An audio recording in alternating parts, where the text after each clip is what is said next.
Ça y est, le tant attendu film Super Mario Bros est enfin sorti au cinéma et quel plaisir ce film pour les fans. C'est un grand plaisir de pouvoir le voir. J'espère que vous avez déjà pu aller le voir parce qu'en tout cas, j'ai pu aller le voir que hier vendredi. Et je vous en fais donc la critique aujourd'hui en manière un petit peu plus chill, un petit peu plus posée. On va utiliser OBS pour pouvoir faire cette vidéo critique parce que j'ai pas vraiment le temps de pouvoir monter la vidéo de manière complète et bien détaillée. Je vais donc vous afficher quelques images à l'écran en vous parlant donc des personnages, de l'histoire, des easter eggs, et je pense que le plus important, c'est de savoir parler de la retranscription du film basé sur les jeux vidéo. Et voilà, j'espère que vous êtes bien installés, parce qu'on va commencer directement cette critique donc du film Super Mario Bros, qui est donc sorti ce mercredi. Voilà, le film Super Mario Bros, c'est un film que j'attendais particulièrement, parce que c'est un film qui reprend donc le jeu vidéo, tous les jeux vidéo Mario qui ont existé au fil de ces 30 dernières années. On passe par Donkey Kong, on passe par Mario Kart, Super Mario Bros, et toutes sortes de jeux qui sont en rapport avec l'univers de Nintendo. Et franchement, quel plaisir c'était de voir ce film en tant que fan. Quand t'étais petit, t'as envie de jouer, t'as envie de découvrir d'autres personnages. Moi j'étais un grand fan, notamment du personnage de Bowser, et aussi surtout des Koopas. C'était mes personnages préférés. J'adorais leur dandinement. Vous savez, il y a eu un mème avec ça. Et franchement, quel plaisir. Je sais pas si vous vous rendez compte, mais si vous avez vu le film et que vous êtes fan aussi de Mario, je suppose que vous vous rendrez compte à quel point les détails sont super bien amenés. Et en matière vraiment de pur divertissement et de easter eggs et de retranscription, franchement pour moi ils ont fait un sans faute. Les personnages sont vraiment très très bien réalisés. On sent vraiment l'univers qui a été fait par Miyamoto, donc le créateur de Mario. Et franchement, c'est un vrai plaisir à voir en tant que fan. Et je suppose que les enfants également ont apprécié énormément ce film. Mais je tiens à préciser que si vous n'êtes pas vraiment fan de Mario, que vous connaissez juste de très très loin, et que vous vous intéressez pas forcément à toute l'histoire, c'est un film qui pourrait vous être lambda, qui n'est pas forcément foufou, et vous allez peut-être sembler long sur certaines longueurs, parce que vous aurez envie de voir ce qui va se dérouler ensuite, mais c'est un problème aussi du film, c'est que on a vraiment une histoire vraiment très simple, qui est vraiment fort tirée des jeux vidéo, avec quelques petits remaniements, mais dans l'ensemble, il n'y a pas vraiment une histoire folle, c'est vraiment assez simple. C'est un film qui est fait aussi pour les enfants.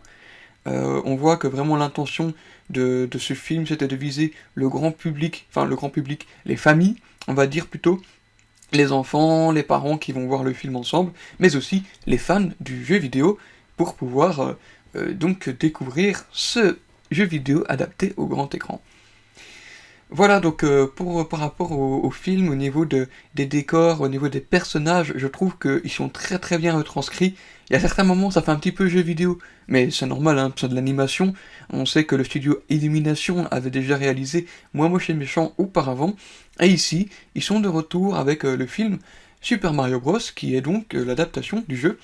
Et ouais, franchement...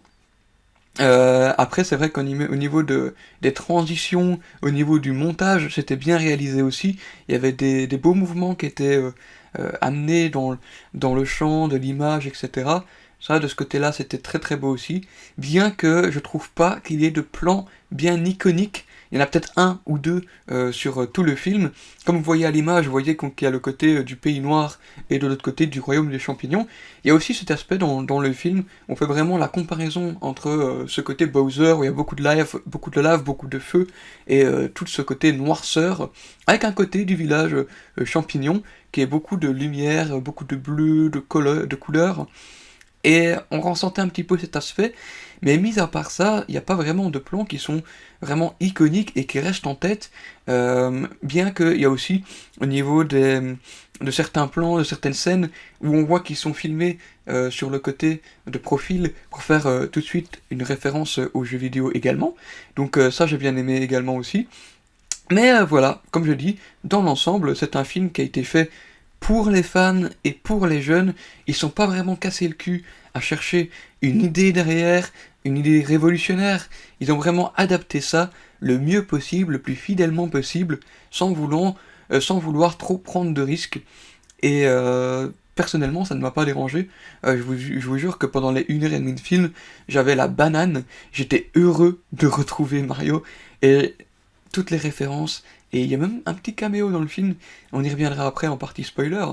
Mais ouais, non, franchement, c'était fou. Quel plaisir à voir. Voilà, pour ce qui est parti un petit peu plus technique, un petit peu plus par rapport au décor, etc., ou à la mise en scène, c'était assez simpliste. Voilà, je crois que c'est le mot qui va vraiment résumer ce film, c'est que c'est assez simple, c'est facile à comprendre, il n'y a aucune complexité, il n'y a pas de double sens, hein, ça malheureusement. Donc si tu regardes le film en tant qu'enfant et en tant qu'adulte, tu comprendras de la même manière. Je veux dire, il n'y a pas de message caché pour les plus grands qui pourraient comprendre sans que les enfants ne puissent le comprendre. Ça aussi, ça pourrait être poser un petit problème parce que aujourd'hui dans les films d'animation, il y a beaucoup de personnes qui veulent justement faire des films d'animation qui ont des doubles sens pour mieux comprendre une fois que t'es adulte. Et dans celui-ci, c'est vraiment le but, c'était vraiment viser les familles et vraiment, comme je vous dis, un festival d'Easter eggs. Donc de ce côté-là, il n'y a pas vraiment de prise de risque. Voilà, donc pour ce qui est de l'aspect technique, maintenant on peut commencer un petit peu à parler des personnages, et forcément on va commencer par le premier personnage qui est le personnage de Mario, la star du film avec son frère Luigi.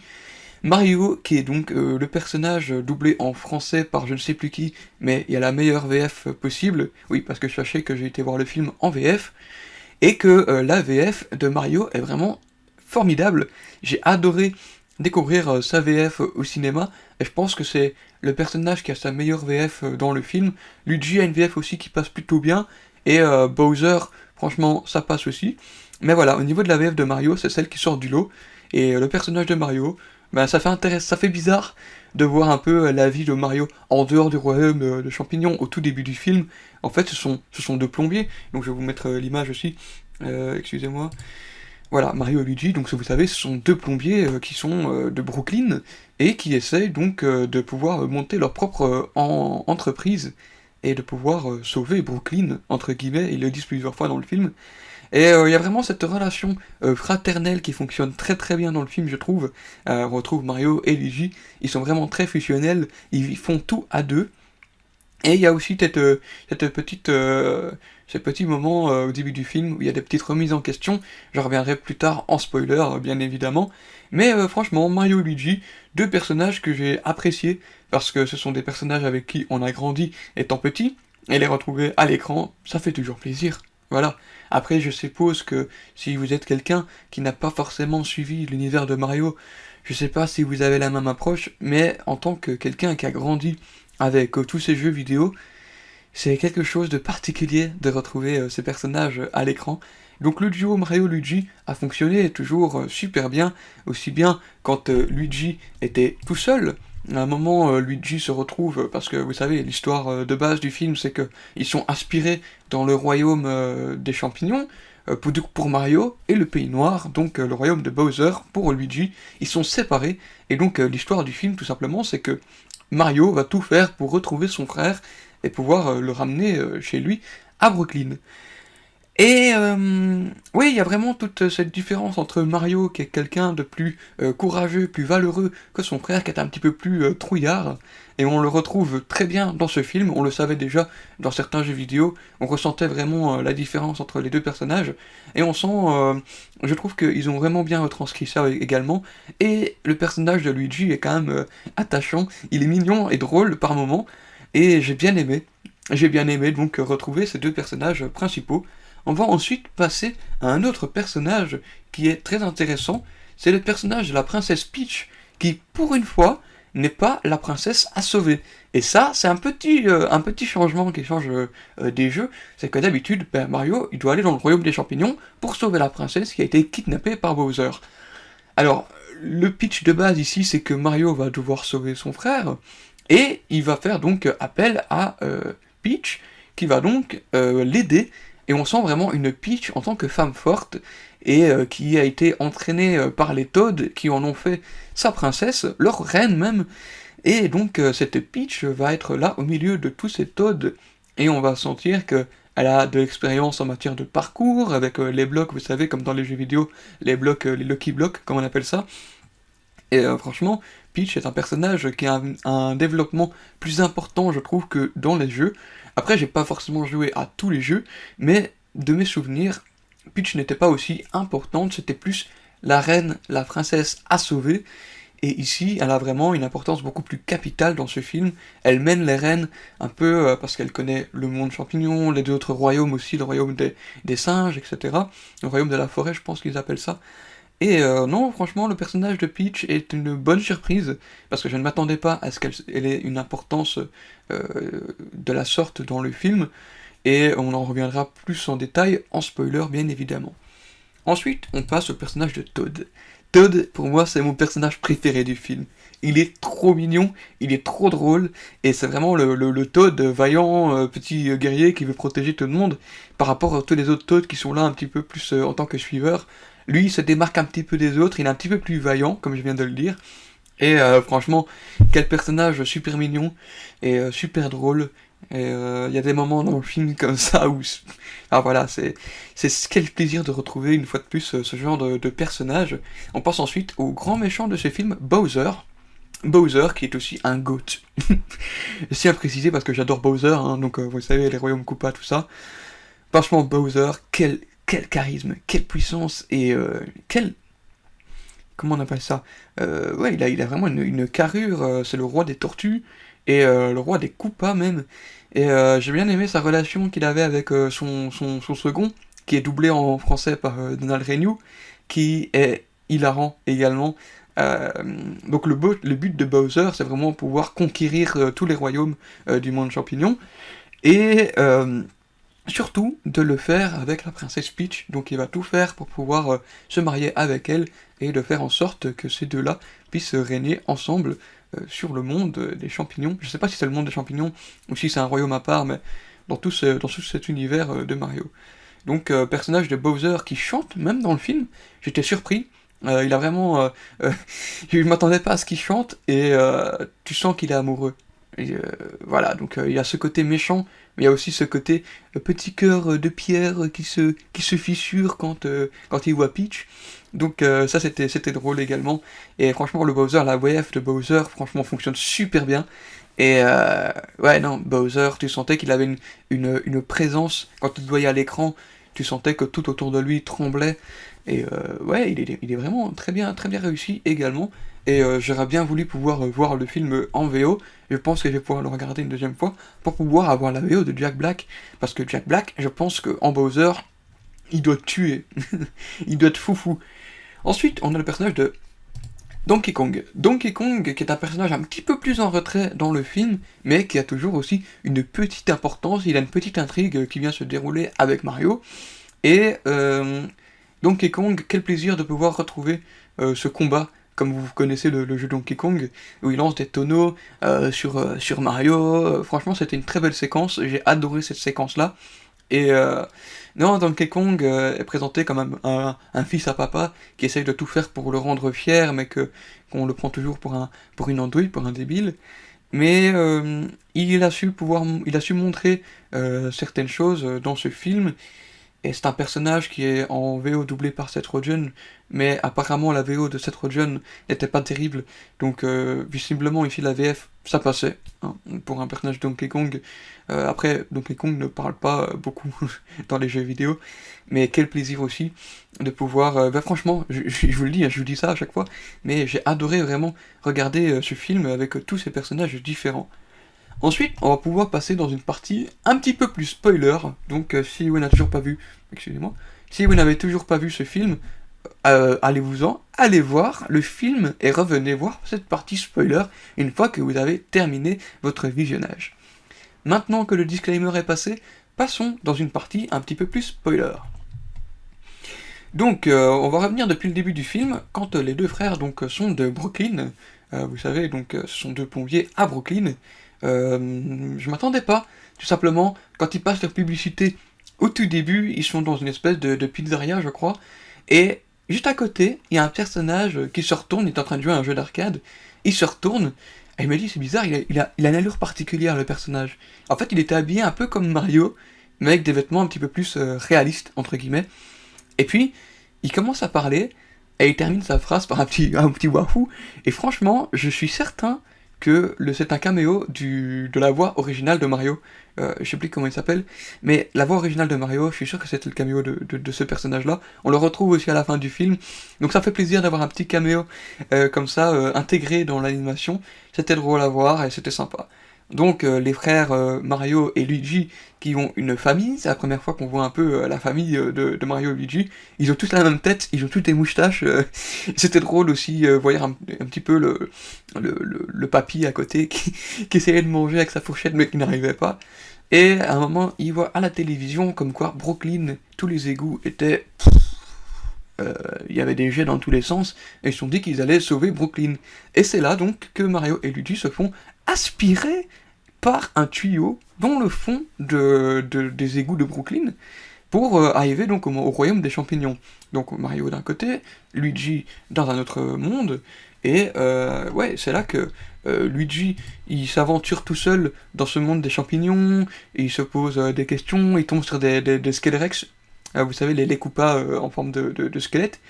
Ces personnages-là sont très drôles. Hein. C'est marrant parce que dès qu'il les touchait, ils tombaient vraiment comme dans le jeu, et puis se reconstituaient. Donc ouais, c'était quelque chose, franchement, que j'ai adoré, de voir vraiment tous ces détails. Il y a certains moments qui peuvent paraître un peu horrifiques. Vous savez, le moment où il arrive dans le manoir et que il y a l'éclair qui éclaire, tu sais, je sais pas comment ils s'appellent, les personnages avec les masques, là, les petits personnages avec les capuches rouges, avec les masques de hockey. Euh, c'était drôle aussi. Et donc, on arrive où t'as Luigi qui est dans ce monde de pays noir, et t'as Mario de l'autre côté qui se retrouve du royaume champignon, qui fait leur rencontre de Toad, qui va l'amener à la princesse, et c'est la princesse elle-même qui va apprendre à Mario à utiliser un peu les pouvoirs comment on appelle ça, les boosts, pour pouvoir s'aventurer dans les parcours. Et ouais, c'était quelque chose aussi de voir un peu ce jeu vidéo retranscrit dans un film. C'était spécial parce que je me disais, mais comment est-ce qu'ils vont faire? Et finalement, ça fonctionne plutôt bien. Et ouais, c'était drôle de voir qu'il échouait à chaque fois, qu'il recommençait. Et, euh, et ensuite, ben, ils ont besoin de pouvoir attaquer Bowser pour pouvoir défendre à la fois le royaume des champignons, mais aussi sauver Luigi, donc le frère de Mario. Et c'est là qu'ils vont donc faire appel tout ce qui est du côté de Donkey Kong, donc tous les singes, tous les gorilles qui sont de la forêt. Et donc pour pouvoir avoir besoin de l'armée, Mario va devoir affronter le fils du roi Kong, et donc c'est Donkey Kong. Ils vont devoir s'affronter sur l'arène, et donc ça fait effectivement référence au jeu vidéo Donkey Kong qui a existé avant le premier jeu Mario, il me semble. Et c'était un plaisir de voir ça aller tomber entre les différents échafaudages, non, les poutres en fer là, et lancer des tonneaux dans tous les sens, Mario qui devient un chat. Quel plaisir! Ah, franchement, c'était super bien. Et ensuite, une fois que Mario a vaincu Donkey Kong, ils ont pu bénéficier de l'armée des Kong, en plus de ça, d'avoir de l'autre côté donc Peach, Mario, Toad, etc. Ils vont donc construire des cartes. Ils vont donc construire des cartes pour pouvoir attaquer en force l'équipe de Bowser. Et il y a un moment où tu as un kart qui est conduit, c'est pas un kart, c'est une espèce de gros gros char en fait, avec des dents qui vont tout faire pour broyer les autres devant. Et t'as un Koopa avec une carapace bleue sur sa tête. Et il m'a fallu quelques temps là de me dire, mais attends, mais ce Koopa il dit quelque chose, la carapace bleue, etc. Et en fait, quand son char meurt, il s'envole avec ses ailes et il fait là, vous savez, la carapace bleue qui vient tuer qui vient faire exploser le premier quand il va jouer à Mario Kart. Quel plaisir aussi ce genre de référence. C'était très bien amené et je m'attendais pas à ce qu'il tourne la chose de la sorte. Et donc une fois que ils sont lancés avec les cartes, t'as Bowser qui lance donc toute son armée, il réussit à casser la route arc-en-ciel.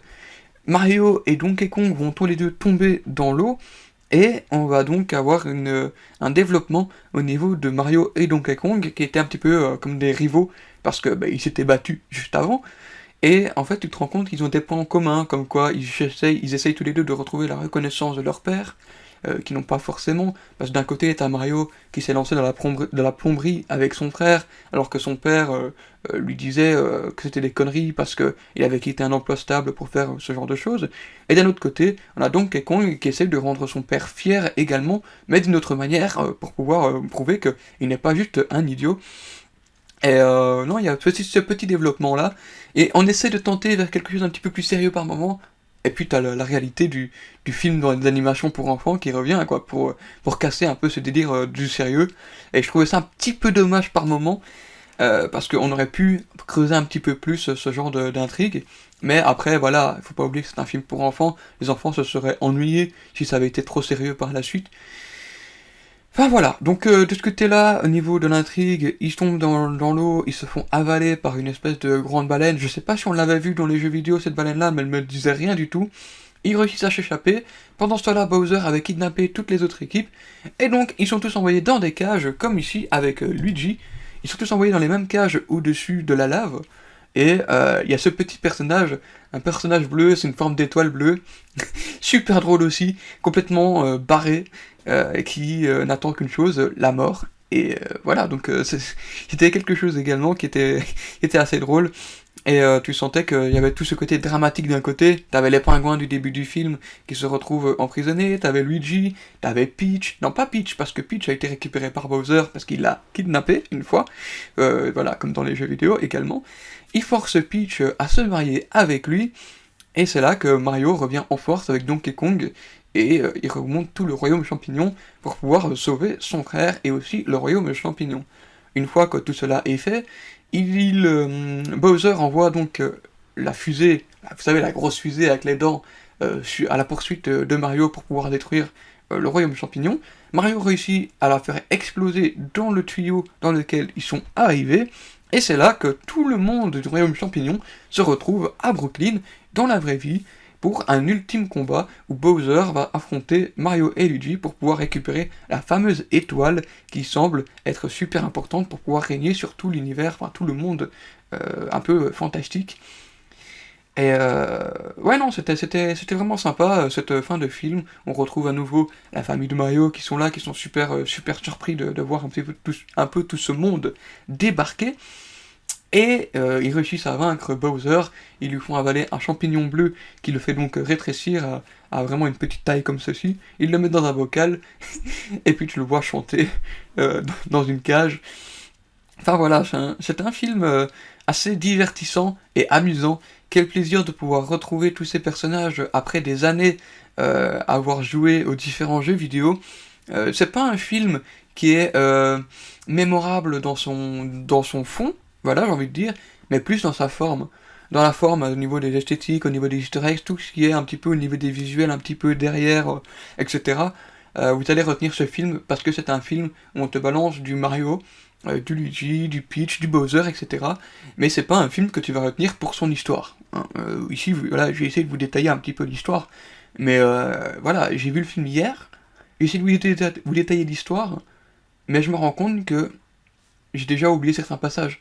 Par exemple, le film ne fait qu'une heure et demie, hein, mais il y a certains passages qui sont rapidement oubliables parce que tu penses surtout à voir le film Mario pour voir les références, surtout en particulier quand tu es quelqu'un qui a grandi avec le personnage, et aussi pour les enfants qui, eux, ont plus un esprit à voir les images, le spectacle, etc., plutôt que l'histoire qui semble être un petit peu plus secondaire pour eux.